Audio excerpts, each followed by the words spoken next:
আমরা সকল বিষয় বিবেচনা করে সিদ্ধান্ত নিয়েছি যে আগামী জাতীয় সংসদ নির্বাচনের দিনই গণভোটের আয়োজন করা হবে, অর্থাৎ জাতীয় নির্বাচনের মতো গণভোটও ফেব্রুয়ারির প্রথমার্ধে একই দিনে অনুষ্ঠিত হবে। এতে সংস্কারের লক্ষ্য কোনোভাবে বাধাগ্রস্ত হবে না। নির্বাচন আরো উৎসবমুখর ও সাশ্রয়ী হবে। গণভোট অনুষ্ঠানের লক্ষ্যে উপযুক্ত সময়ে প্রয়োজনীয় আইন প্রণয়ন করা হবে।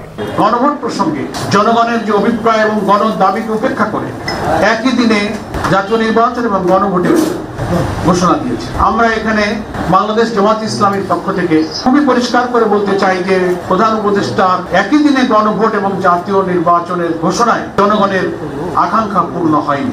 যা ঘটবে বলে প্রেডিক্ট করছিলাম ঠিক তাই ঘটেছে। ডক্টর ইউনূস সরকার দেশের রাজনৈতিক অঙ্গনে একটা বড় ঝামেলা বাঁধিয়ে দিয়েছেন। ইতিমধ্যে বিএনপি অবস্থান নিয়েছে নির্বাচনের দিন গণভোট, আর জামাত ইসলাম অবস্থান নিয়েছে নির্বাচনের আগে গণভোট। শেষ পর্যন্ত 0 রানে আউট হয়ে গেল জামাত, বিজয় লাভ করলো বিএনপি। আসসালামু আলাইকুম ওয়া রাহমাতুল্লাহি ওয়া বারাকাতুহু। যারা এই মুহূর্তে ভিডিওটি দেখছেন, ভিডিওটি প্লে করেছেন, তাদেরকে অনুরোধ করব দয়া করে পুরো ভিডিও সম্পূর্ণ ধৈর্য সহকারে দেখবেন। খুবই গুরুত্বপূর্ণ এবং অত্যন্ত ইম্পর্টেন্ট ভিডিও নিয়ে উপস্থিত হয়েছি আপনাদের মাঝে। সম্মানিত বন্ধুগণ, দর্শক শ্রোতা মণ্ডলী, গণভোট এবং সংসদ নির্বাচনে একই দিনে হতে যাচ্ছে। প্রিয় দর্শক শ্রোতা মণ্ডলী, এ নিয়ে বক্তব্য রেখেছে জাতির উদ্দেশ্যে দেওয়া ভাষণে প্রধান উপদেষ্টা ডক্টর মোহাম্মদ ইউনূস। তিনি জানিয়েছেন গণভোট এবং সংসদ নির্বাচন একই দিনে হবে এবং দুটি ভোট একই দিনে হওয়াকে কেন্দ্র করে একই দিনে দুটি ভোট হওয়া নিয়ে এখন মিশ্র প্রতিক্রিয়া অনেকের মনে। কি হতে যাচ্ছে? অনেকেই বলছে যে ডক্টর ইউনূস নির্বাচন বানচালের চক্রান্তের অংশ হলেন, তিনি নির্বাচনটা দিতে চাচ্ছেন না। আরও একবার তিনি স্পষ্ট করলেন গণভোটে যে 4 প্রশ্ন থাকবে সেই 4 প্রশ্ন সম্পর্কেও জানিয়েছে ডক্টর ইউনূস তার ভাষণে। এবং ডক্টর ইউনূস প্রধান উপদেষ্টার গণভোট এবং সংসদ নির্বাচন একসাথে হওয়ার যে ঘোষণা, এই ঘোষণার পর থেকেই রাজনৈতিক অঙ্গন জুড়ে কী ধরনের প্রতিক্রিয়া আমরা সেটা দেখব। কয়েকজনের বিশ্লেষণ শুনব, তারপরে কথা বলবো। বিশিষ্ট বিশ্লেষক, রাজনীতিবিদ, রাজনৈতিক নেতাকর্মীরা কি মনে করছে, আসলে কি এটি খুব যুক্তিসঙ্গত সিদ্ধান্ত নাকি এটি ভুল সিদ্ধান্ত সরকারের গণভোট সংসদ নির্বাচন একই দিনে দেওয়া, সে বিষয়ে আমরা কয়েকটা মতামত শুনবো, ডক্টর ইউনূসের কথা শুনবো, তারপরে কথা বলবো। আশা করি সঙ্গে থাকবেন। আমরা সকল বিষয় বিবেচনা করে সিদ্ধান্ত নিয়েছি যে আগামী জাতীয় সংসদ নির্বাচনের দিনই গণভোটের আয়োজন করা হবে, অর্থাৎ জাতীয় নির্বাচনের মতো গণভোটও ফেব্রুয়ারির প্রথমার্ধে একই দিনে অনুষ্ঠিত হবে। এতে সংস্কারের লক্ষ্য কোনোভাবে বাধাগ্রস্ত হবে না। নির্বাচন আরো উৎসবমুখর ও সাশ্রয়ী হবে। গণভোট অনুষ্ঠানের লক্ষ্যে উপযুক্ত সময়ে প্রয়োজনীয় আইন প্রণয়ন করা হবে। জুলাই সনদের আলোকে আমরা গণভোটের ব্যালটে উপস্থাপনীয় প্রশ্ন নির্ধারণ করেছি। আমি প্রশ্নটি এখন আপনাদের সামনে পাঠ করে শোনাচ্ছি। প্রশ্নটি হবে এরকম: আপনি কি জুলাই জাতীয় সনদ সংবিধান সংস্কার বাস্তবায়ন আদেশ 2025 এবং জুলাই জাতীয় সনদের লিপিবদ্ধ সংবিধান সংস্কার সম্পর্কিত নিম্নলিখিত প্রস্তাবগুলোর প্রতি আপনার সম্মতি জ্ঞাপন করছেন? ক, নির্বাচনকালীন সময়ে তত্ত্বাবধায়ক সরকার, নির্বাচন কমিশন এবং অন্যান্য সাংবিধানিক প্রতিষ্ঠান জুলাই সনদে বর্ণিত প্রক্রিয়ার আলোকে গঠন করা হবে। খ, আগামী সংসদ হবে 2 কক্ষ বিশিষ্ট। জাতীয় সংসদ নির্বাচনের দলগুলোর প্রাপ্ত ভোটের অনুপাতে 100 জন সদস্য বিশিষ্ট একটি উচ্চকক্ষ গঠিত হবে এবং সংবিধান সংশোধন করতে হলে উচ্চকক্ষের সংখ্যাগরিষ্ঠ সদস্যের অনুমোদন দরকার হবে। গ, সংসদে নারীর প্রতিনিধি বৃদ্ধি, বিরোধী দল থেকে ডেপুটি স্পিকার ও সংসদীয় কমিটির সভাপতি নির্বাচন, প্রধানমন্ত্রীর মেয়াদ সীমিতকরণ, রাষ্ট্রপতির ক্ষমতা বৃদ্ধি, মৌলিক অধিকার সম্প্রসারণ, বিচার বিভাগের স্বাধীনতা ও স্থানীয় সরকার সহ বিভিন্ন বিষয়ে যে 30টি প্রস্তাবে জুলাই জাতীয় সনদের রাজনৈতিক দলগুলোর ঐকমত্য হয়েছে, সেগুলো বাস্তবায়নে আগামী নির্বাচনে বিজয়ী দলগুলো বাধ্য থাকবে। ঘ, জুলাই সনদে বর্ণিত অন্যান্য সংস্কার রাজনৈতিক দলগুলোর প্রতিশ্রুতি অনুসারে বাস্তবায়ন করা হবে। গণভোটের দিন এই 4টি বিষয়ের উপর একটি মাত্র প্রশ্নে আপনি হ্যাঁ বা না ভোট দিয়ে আপনার মতামত জানাবেন। গণভোটের সংখ্যাগরিষ্ঠ ভোট হ্যাঁ সূচক হলে আগামী সংসদ নির্বাচনে নির্বাচিত প্রতিনিধি নিয়ে একটি সংবিধান সংস্কার পরিষদ গঠিত হবে এই প্রতিনিধিগণ একই সাথে জাতীয় সংসদের সদস্য হিসেবে দায়িত্ব পালন করবেন। পরিষদ তার প্রথম অধিবেশন শুরুর তারিখ হতে 180 কার্য দিবসের মধ্যে সংবিধান সংস্কার করবে। সংবিধান সংস্কার সম্পন্ন হওয়ার পর 30 কার্য দিবসের মধ্যে সংসদ নির্বাচনে প্রাপ্ত ভোটের সংখ্যানুপাতে উচ্চকক্ষ গঠন করা হবে। এর মেয়াদ হবে নিম্নকক্ষের শেষ কার্য দিবস পর্যন্ত। জুলাই সনদ বাস্তবায়নের অঙ্গীকারনামা অনুসারে সংবিধানে জুলাই জাতীয় সনদ অন্তর্ভুক্ত করার ব্যবস্থা গ্রহণ করা হবে। এটিও আজকে অনুমোদিত আদেশে উল্লেখ করা হয়েছে। প্রিয় দেশবাসী, অভ্যুত্থানের পর দায়িত্ব গ্রহণ করে অর্থনীতিকে গভীর গহ্বর থেকে উদ্ধার করা ছিল আমাদের জন্য একটা বিরাট চ্যালেঞ্জ। গত 15 মাসে আমরা সেই চ্যালেঞ্জ উতরাতে সক্ষম হয়েছে। রপ্তানি, বৈদেশিক বিনিয়োগ ও রিজার্ভ সহ অর্থনীতির সবগুলো সূচকে দেশ ইতিবাচক ধারায় ফিরেছে। লুট হয়ে যাওয়া ব্যাংকিং খাত ইতিমধ্যেই ঘুরে দাঁড়িয়েছে। মানুষের আস্থা ফিরে এসছে। ব্যাংকিং খাতকে আরো শক্তিশালী করতে নানামুখী পদক্ষেপ চলমান রয়েছে। অভ্যুত্থান পরবর্তী সময়ে বিভিন্ন দেশের বৈদেশিক বিনিয়োগ হ্রাস পেলেও বাংলাদেশে গণ অভ্যুত্থান পরবর্তী প্রথম বছরে বৈদেশিক প্রত্যক্ষ বিনিয়োগ অর্থাৎ এফডিআই 19.13% বৃদ্ধি পেয়েছে। এটি বৈশ্বিক প্রবণতার বিপরীতে এক অনন্য অর্থনৈতিক দৃষ্টান্ত স্থাপন করেছে। আগামী সপ্তাহে ডেনমার্ক ভিত্তিক মার্স্ক গ্রুপের মালিকানাধীন এপিএম টার্মিনালস বিভি এর সঙ্গে লালদিয়া কন্টেইনার টার্মিনাল প্রকল্পে 30 বছরের কনসেশন চুক্তি স্বাক্ষর হতে যাচ্ছে। এই চুক্তির আওতায় ইউরোপীয় এই কোম্পানি $550 মিলিয়ন বিনিয়োগ করবে। এটি এই যাবৎকালে বাংলাদেশে ইউরোপের সর্বোচ্চ একক বিনিয়োগ। লালদিয়া হবে দেশের প্রথম বিশ্বমানের গ্রিন পোর্ট। প্রিয় দেশবাসী, প্রায় 1.5 যুগ ধরে আমাদের জনগণ ভোটাধিকার থেকে বঞ্চিত ছিলেন। তারা আজ আসন্ন নির্বাচনে তাদের ভোটাধিকার প্রয়োগ করার জন্য উন্মুখ হয়ে আছেন। আগামী ফেব্রুয়ারিতে সুষ্ঠু নির্বাচন অনুষ্ঠানের বিষয়ে অভ্যুত্থানের সপক্ষের রাজনৈতিক দলগুলোকে অবশ্যই ঐক্যবদ্ধ থাকতে হবে। তা না হলে জাতি এক মহা বিপদের সম্মুখীন হবে। এই সম্পর্কে আমি আগেও একাধিকবার আমার আশঙ্কা প্রকাশ করেছি। ফ্যাসিবাদের বিরুদ্ধে 2024-এর জুলাইয়ে মৃত্যুর মুখোমুখি শির উঁচু করে দাঁড়িয়ে দেশবাসী যে ঐক্য গড়ে তুলেছিল, আমরা জীবিতরা যেন অল্প স্বল্প ভিন্নমত ও লঘু বিবাদে জড়িয়ে তার মর্যাদা ক্ষুণ্ণ না করি। 133 শিশু, শত শত তরুণ তরুণী, নারী পুরুষের মৃত্যু, হাজার হাজার মানুষের অঙ্গহানির যে আত্মত্যাগ, সেটিকে আমাদের সম্মান জানাতেই হবে। দেশের আপামর জনগণ সামান্য যা চায় তা হচ্ছে এই অগণিত হতাহতের স্মৃতির প্রতি শ্রদ্ধা জানিয়ে আমরা সবাই যেন ভিন্ন মতের প্রতি সহিষ্ণুতা দেখাই। দলীয় স্বার্থ অতিক্রম করে সম্মিলিত আকাঙ্ক্ষা ও জাতীয় চাওয়াকে ঊর্ধ্বে তুলে ধরি। তাই আমি আশা করি আমাদের এই সিদ্ধান্ত জাতির বৃহত্তর স্বার্থে রাজনৈতিক দলগুলো মেনে নেবে। একটি উৎসবমুখর জাতীয় নির্বাচনের দিকে জাতি এগিয়ে যাবে।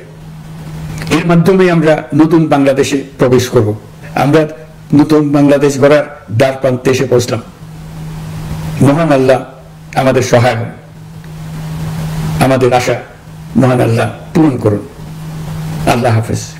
গণভোট প্রসঙ্গে জনগণের যে অভিপ্রায় এবং গণ দাবিকে উপেক্ষা করে একই দিনে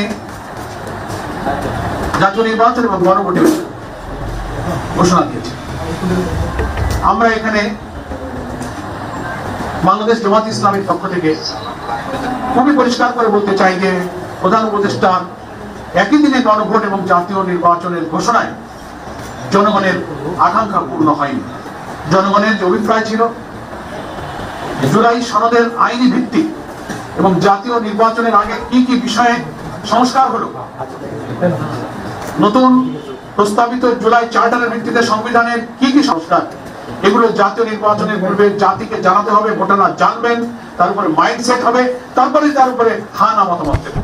কিন্তু একই দিনে জাতীয় নির্বাচন, একই দিনে গণভোট হলে ভোটার তো সেই জুলাই চার্টার সম্পর্কে অবহিত হয়ে তিনি হা না ভোট দেওয়ার পূর্বে তিনি তো সেটা আগে বুঝবেন, মাইন্ডসেট করবেন। অথচ একই দিনেই তাকে ওই সিদ্ধান্ত নিতে হবে, আবার একটা প্রতীকে তার জাতীয় নির্বাচনের ভোটও দিতে হবে। এটা একটা সংকট তৈরি আছে। কেয়ারটেকার হোক আর যত নিরপেক্ষ নির্বাচনের কথাই আমরা বলি, প্রত্যেকটি নির্বাচনে কম বেশি কিছু কিছু ভোট কেন্দ্রে সহিংসতা হয়ে থাকে, বিশৃঙ্খলা হয়ে থাকে। 2-5টা কেন্দ্র বন্ধ হয়ে গেল, গোলাগুলি হলো, স্থগিত হয়ে গেল। তো একই দিনে ভোট হলে এমন ঘটনা তো যে কোনো কেন্দ্রে ঘটতে পারে, 5টা কেন্দ্র বন্ধ হয়ে গেল। তাহলে জাতীয় নির্বাচন প্রতীকের ভোট বন্ধ হলো, সেই দিন গণভোটের দশাটা কি হবে? এর কোনো জবাব নাই। জুলাই সনদে এই যে 12.5 কোটি প্রায় ভোটার কি কি বিষয় হা বলবে না বলবে, বিফোর ন্যাশনাল ইলেকশন জাতিকে সেটা জানতে হবে, স্টাডি করতে হবে। ইলেকশন কমিশন সেটা পাবলিক করবেন, ওয়েবসাইটে দেবেন। তারপর আমরা যে সংকট নিরসনের জন্য বাংলাদেশ জামাত ইসলামী সহ 8টি ইসলামী এবং দেশপ্রেমিক সমমনা দল দাবি করে আসছি যে এই ভোটটা জাতীয় নির্বাচনের আগে করতে হবে, তাহলে এটার আইনি ভিত্তিটা দৃঢ় হবে। এটা হচ্ছে আমাদের জামাত ইসলামীর আপাতত প্রতিক্রিয়া। আমাদের একই আন্দোলনের সাথী সহযোদ্ধা আরও 8টি রাজনৈতিক দল ইতিমধ্যেই প্রত্যেক দল তার নিজ নিজ দলীয় ফোরামে তাদের এই ভাষণের উপরে প্রতিক্রিয়া পর্যালোচনা নিজেরা করছেন, এবং পরে আমরা 8 দল সম্মিলিতভাবে আমাদের করণীয় ইনশাআল্লাহ স্থির করব। যা ঘটবে বলে প্রেডিক্ট করছিলাম ঠিক তাই ঘটেছে। ডক্টর ইউনূস সরকার দেশের রাজনৈতিক অঙ্গনে একটা বড় ঝামেলা বাঁধিয়ে দিয়েছেন, এবং এটা একেবারেই পরিকল্পিত। জুলাই সনদ, ঐক্যমত্য কমিশন, অন্যান্য রাজনৈতিক দল যেসব দাবি টাবি আমাদের সামনে এনেছে, প্রত্যেকটা পরিকল্পিত নাটকের অংশ। এটা এখন খুব ক্লিয়ারলি বলা যায়। ঠিক যা যা প্রেডিক্ট করছিলাম তাই হয়েছে। কিছুক্ষণ আগে প্রধান উপদেষ্টা ভাষণ দিলেন এবং যে বিষয়কে নিয়ে রাজনৈতিক সংকট তৈরি হয়েছে সেটা নিয়ে তাদের যে সিদ্ধান্ত জানালেন, এই সিদ্ধান্তটাই প্রেডিক্ট করছিলাম। উনি কি কি জানিয়েছেন বলছি, এবং কেন বলছে এটা রাজনৈতিক সংকটকে খুবই ঘনীভূত করেছে, এবং এতে মনে হয় যে সরকারের ভিন্ন কোনো উদ্দেশ্য আছে নির্বাচন ছাড়া। সত্যিই আছে। প্রধান উপদেষ্টা তার সিদ্ধান্ত এভাবে জানিয়েছেন, জুলাই আদেশ স্বাক্ষরিত হয়েছে, রাষ্ট্রপতি এটা স্বাক্ষর করবেন। এখানেও খেলা ছিল, আসবো, এটা গেজেট হয়ে যাবে খুব দ্রুতই। গণভোট, যেটা নিয়ে মূল সংকট ছিল, গণভোটটা নির্বাচনের দিন হবে, সাশ্রয়ী হবে, এই জন্য বলছেন। এই গণভোট আগে হওয়া নিয়েও একটা নাটক করিয়েছে সরকার জামাতকে মাঠে নামিয়ে, আসবো সেটাও। সো ওই দিন হবে ধারণা করছিলাম, এবং গণভোটে একটা প্রশ্নে ক খ গ ঘ 4টা অপশন দিয়ে 4টা সবই প্রশ্ন, আসলে জবাব প্রশ্ন একটাই, হ্যাঁ বা না একটাতেই বলতে হবে, কিন্তু একটা প্রশ্নের মধ্যে ক খ গ ঘ দিয়ে 4টা বিষয় উল্লেখ থাকবে।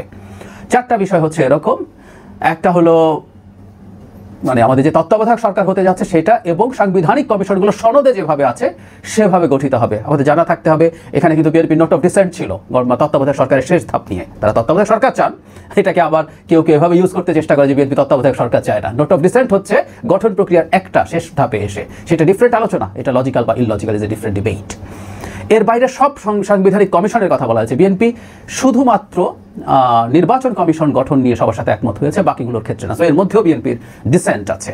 দ্বিতীয় খ, যেটা সবচেয়ে বেশি আলোচিত এবং ডিবেটেড, সেটা হচ্ছে আপার হাউস হবে, পিআর থাকবে, মানে ভোটের প্রপোর্শনাল রিপ্রেজেন্টেশন, এবং সংবিধান সংশোধনের ক্ষেত্রে সেটার ক্ষমতা থাকবে, সেটা উল্লেখ করা দেওয়া হয়েছে। সাধারণ সংখ্যাগরিষ্ঠতা লাগবে বলা হয়েছে। গ হচ্ছে এর বাইরে যেগুলো ঐক্যমত্য হয়েছে 30টা বিষয়। সংবিধানের 48টার মধ্যে 18টাতে সবারই এক একজনের এক একটা সহ 18টাতে নোট অফ ডিসেন্ট আছে। 30টা যেগুলো আছে সেগুলো যেই ক্ষমতায় আসুক করতে বাধ্য থাকবে। এটা লজিক্যাল, কারণ হচ্ছে যেহেতু 30টাতে কারণ নোট অফ ডিসেন্ট নেই, যেই ক্ষমতায় আসুক সেটা করবে। এবং বাকি বিষয়গুলো তার মানে এই নোট অফ ডিসেন্টের মধ্যে বাকি বিষয় যেগুলো নোট অফ ডিসেন্ট আছে সেগুলো ইচ্ছের উপরে ছেড়ে দিয়েছেন। অ্যাপারেন্টলি বিরাট দয়ার সাগর হয়ে সরকার এটা করেছে বলে মনে হয়। তার মানে ব্যাপারটা এরকম দাঁড়ালো, বিএনপির সব যে নোট অফ ডিসেন্ট আছে সবগুলো না, 2টা নোট অফ ডিসেন্ট আসলে সরকার নিজের উদ্যোগে তুলে ফেলছেন এবং এটাকে গণভোটে দিয়ে দিচ্ছে। এখন জনগণকে ভোট দিতে হলে এই 4টার ওপরেই একসাথেই হাঁ বা না ভোট দিতে হবে। তার মানে যদি হাঁ ভোট হয়ে যায় তাহলে আপার হাউস পিআর বিএনপিকে করতে হবে, এই ধরনের কথাবার্তা বা পরিস্থিতি তৈরি করা হচ্ছে। তারপরে তত্ত্বাবধায়ক সরকারের ক্ষেত্রেও ওই ধরনের অবস্থা আছে, যদিও এখানে একটু ফাঁক আছে। আমি এভাবে বলতে চাই, সেটা হলো গতে বলা হয়েছে যেগুলোতে নোট অফ ডিসেন্ট নেই সেগুলো আসলে সরকার মানে যে সরকার তৈরি করবে সেগুলো করতে সে বাধ্য থাকবে।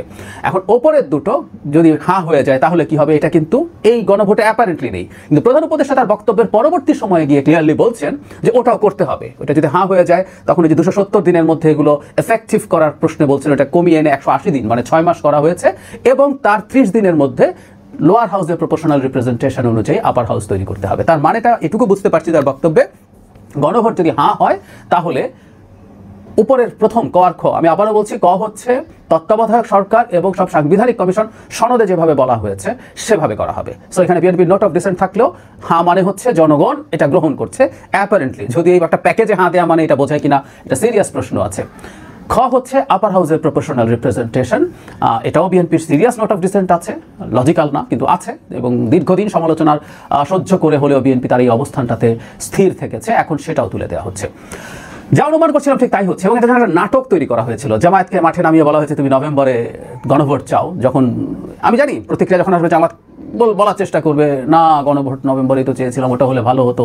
আসলে তারা যা চেয়েছিল ঠিক তাই, আমরা লোয়ার হাউস পিআর চেয়েছিলাম, না লোয়ার হাউস পিআর হয় না বলে ভালো লাগছে না, এদিকে প্রেসিডেন্ট না প্রধান উপদেষ্টা সিগনেচার করতে হবে বলে আওয়াজ তোলানো হয়েছে, তোলানো হয়েছে এনসিপিকে দিয়ে। এনসিপি সেটাও কাইকুই করবে যে না আমরা শাহাবুদ্দিন চুপ্পুর এটা মানি না, উনি তো এটার লোক না, ফলে তারাও এক ধরনের বিরোধী খেলা খেলবেন সরকারের সাথে। কিন্তু মূল বিষয় হচ্ছে বিএনপিকে যেটা বলার কথা হবে, টকশোতে সমানে বলছি, আমার ভিডিওতে এই কথা বলেছি, এই নাটকটা হচ্ছে এরকম, বলবে জামাত ছাড় দিয়েছে, জামাতের ইচ্ছে মতো লোয়ার হাউস পিআর হয় নাই, গণভোট নভেম্বরে হয় নাই বা নির্বাচনের আগে হয় নাই, এনসিপির চাওয়া অনুযায়ী একই জিনিস যে তারা রাষ্ট্রপতির সিগনেচার মানে প্রধান উপদেষ্টা সিগনেচার না রাষ্ট্রপতির সিগনেচারে জুলাই আদেশ হচ্ছে, তো সবার তো ছাড় দিতে হয়েছে, সো বিএনপি তুমিও এটুকু ছাড় দাও। আসলে যাবতীয় নাটক তৈরি করা হয়েছে বিএনপির ওপরে এই সিদ্ধান্তগুলো চাপিয়ে দেওয়ার জন্য। বল এখন বিএনপির কোর্টে। আমি দুদিন আগেই বিএনপি স্থায়ী কমিটি অবশ্য প্রকাশ্যে জানিয়ে দিয়েছেন যে জুলাই সনদ যেভাবে স্বাক্ষরিত হয়েছে তার বাইরে কিছু যদি হয়, এটা বাইরে হচ্ছে। জুলাই সনদের কথা ছিল যাদের নোট অফ ডিসেন্ট আছে সেই নোট অফ ডিসেন্টের কোনোটি তারা করতে বাধ্য নন। আর আমি একটা কথা সরকারের যে কারোর সাথে প্রকাশ্যে ডিবেট করতে প্রস্তুত আছি, ঐক্যমত্য কমিশনের যে কারোর সাথে ডিবেট করতে প্রস্তুত আছি এই ইস্যুতে, সেটা হলো যে দুটো ইস্যু নোট অফ ডিসেন্ট বিএনপির আছে, এগুলো যে জনগণের সামনে গণভোটে দেওয়া হচ্ছে, একটা আইডিয়াল কনস্টিটিউশন তৈরির প্রসেসে সেটা জনগণের কাছে যেতই না, এজন্যই এটা একটা ফাজলামো হয়েছে।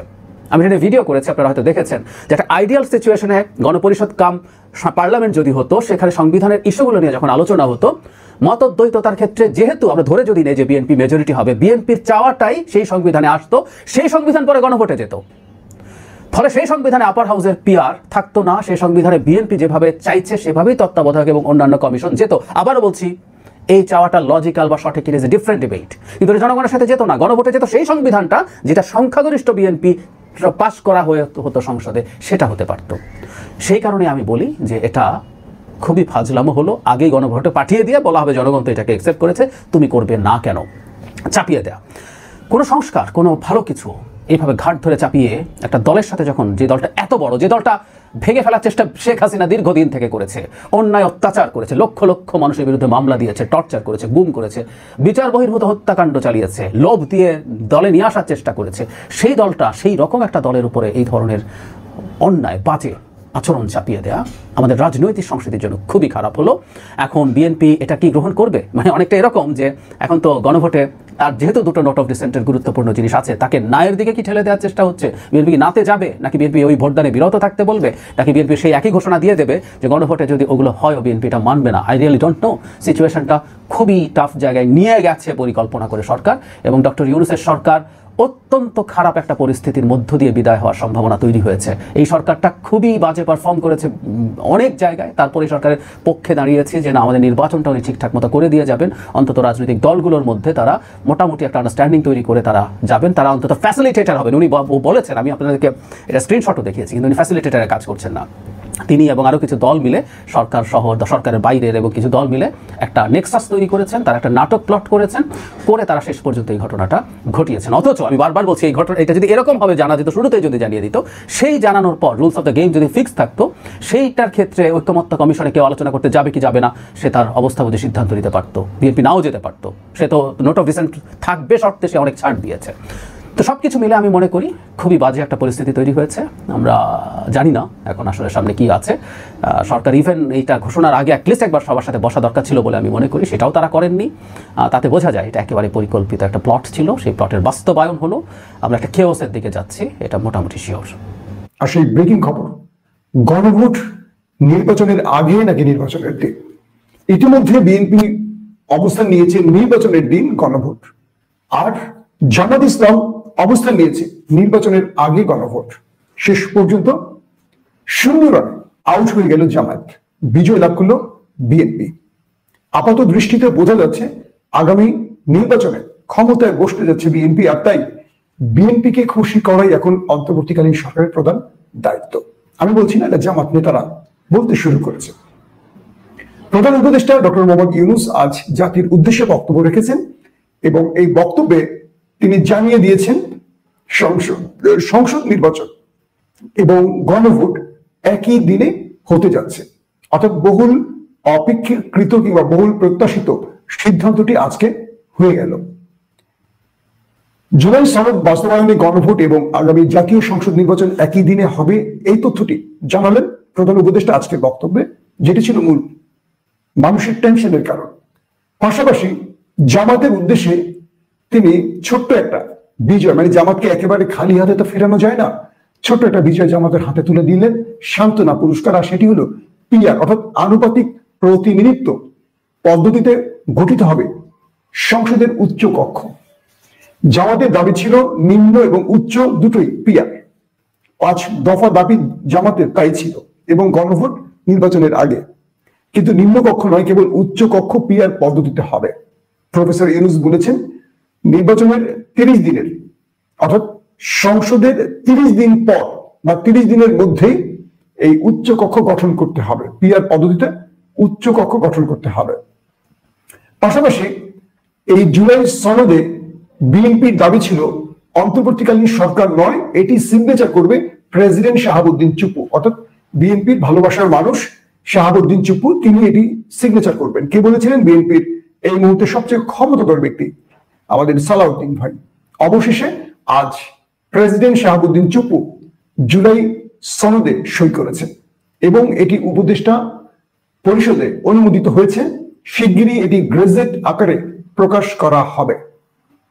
যদিও জুলাই বিপ্লবীরা বলেছিলেন এই জুলাই সনদে শেখ হাসিনার ফ্যাসিস্ট রেজিমের দোসর চুপ্পু নয়, এটি সিগনেচার করবেন প্রফেসর ইউনূস, কিন্তু শেষ পর্যন্ত ইউনূস সই করতে চাইলেও বিএনপির আবদারের কাছে ইউনূস আবারও পরাজিত হয়েছে। প্রশ্ন হলো, যিনি বিএনপির প্রতিটি আবদারের কাছে পরাজিত হচ্ছেন তিনি কি করে আগামীতে একটি সুষ্ঠু নির্বাচন করবেন? আমি প্রশ্ন করছি না, এই প্রশ্নগুলো ইতিমধ্যে সোশ্যাল মিডিয়া বিএনপির জামাতের নেতারা করতে শুরু করেছেন। দর্শক, তারপরে দ্বিতীয় গুরুত্বপূর্ণ খবরটি হলো জুলাই সনদ বাস্তবায়নের 4টি বিষয়ে গণভোট অনুষ্ঠিত হবে। এতে ভোটাররা হ্যাঁ অথবা না ভোট দেওয়ার সুযোগ পাবে। সবগুলি সংবিধান সংস্কার সম্পৃক্ত ইস্যু থাকবে।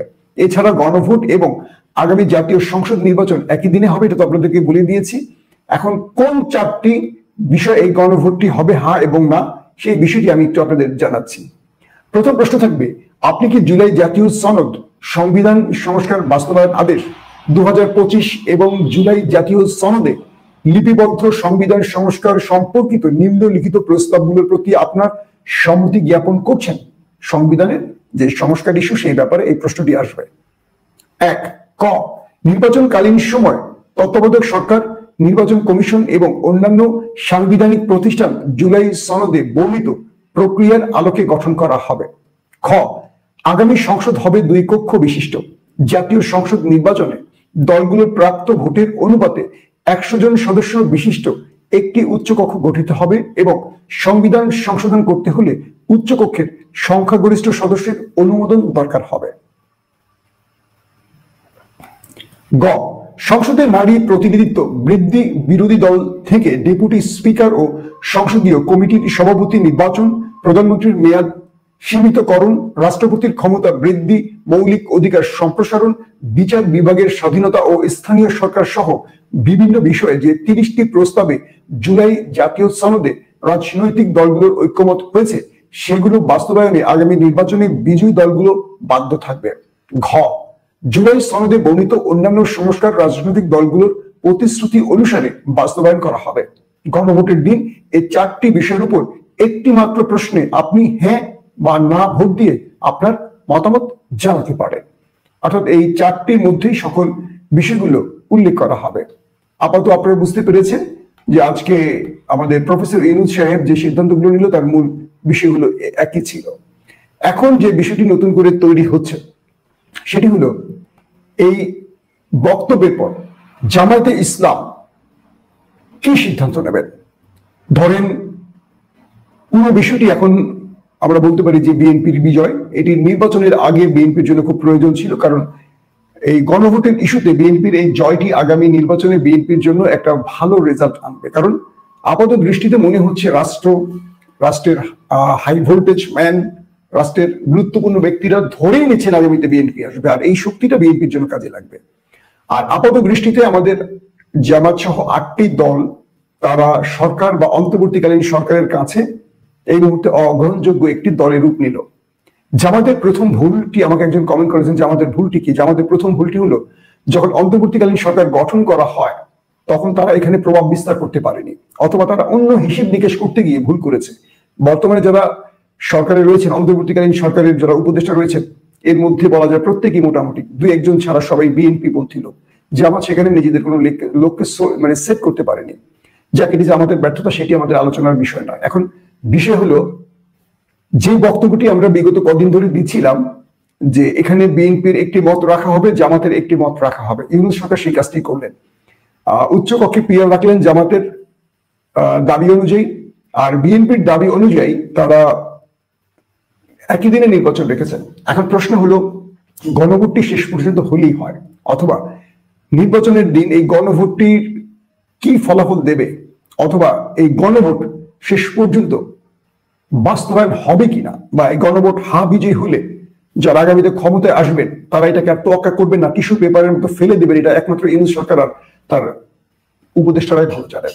কারণ বাংলাদেশে আওয়ামী লীগ এবং বিএনপি এই দুটো দলের সম্পর্কে আমি যদি এক বাক্যে বলি, এরা বিরোধী চেয়ারে থাকলে অনেক শর্ত, অনেক দাবি থাকে, কিন্তু এরা যখন ক্ষমতায় বসে এরা কোনো দাবি না নিজেরা মানতে রাজি, না এরা কোনো দাবিকে তোয়াক্কা করে। আজকে বিএনপির যে বিষয়গুলোতে অনাস্থা বা নোট অফ ডিসেন্ট দিচ্ছে, এগুলো আওয়ামী লীগ ক্ষমতা থাকলে সবগুলোতে বিএনপি ইয়েস বলতো এবং পারলে গণভোট আজকেই চাইতো।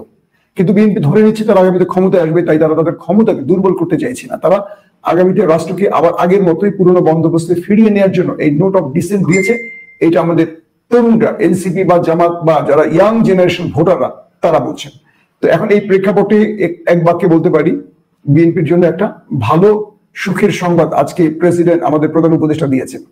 সম্মানিত বন্ধুগণ, দর্শক শ্রোতা মণ্ডলী, আপনারা জানাবেন আপনাদের ব্যক্তিগত মতামত, ওপিনিয়ন, আপনারা কি বলতে চান, কি বলবেন আপনারা, আপনাদের ওপিনিয়নটাকে। বর্তমান দেশের যে অরাজকতা পরিস্থিতি আমরা দেখতে পাচ্ছি, তা থেকে দেশের ভবিষ্যৎ দিনের পর দিন অন্ধকারের দিকে ধাবিত হচ্ছে এবং নির্বাচন সময় যত ঘনীভূত হচ্ছে ততই যেন অনিশ্চিত হয়ে যাচ্ছে। একের পর এক নানা বিতর্ক সমালোচনা, এবং এই বিতর্ক সমালোচনার মধ্যেই কিন্তু নির্বাচন অনুষ্ঠিত হলে মানুষ মনে করছে যে নির্বাচন কোনোভাবেই সুষ্ঠু, অবাধ, নিরপেক্ষ নির্বাচন হবে না, অথবা নির্বাচন বানচালের চেষ্টাও করা হচ্ছে বলে অনেকের ধারণা। যাই হোক, আপনারা কি মনে করেন, দুটি ভোট, গণভোট এবং সংসদ নির্বাচন যদি একই দিনে হয় তাহলে কি নির্বাচন বানচাল হলো না? আপনাদের কি মনে হয়, জনগণকে কি বিপদের সম্মুখীন করা হচ্ছে না? এই বিষয়টি নিয়ে আপনাদের মতামত অবশ্যই ব্যক্ত করবেন কমেন্টে। আমাদের চ্যানেলে নতুন হয়ে থাকলে চ্যানেলটা সাবস্ক্রাইব করে রাখার অনুরোধ জানাবো আপনাদের সকলকে। আজকের মতো বিদায় নিতে হচ্ছে আপনাদের কাছ থেকে। দেখা হবে হয়তো আরও অন্য কোনো একটা ভিডিওতে।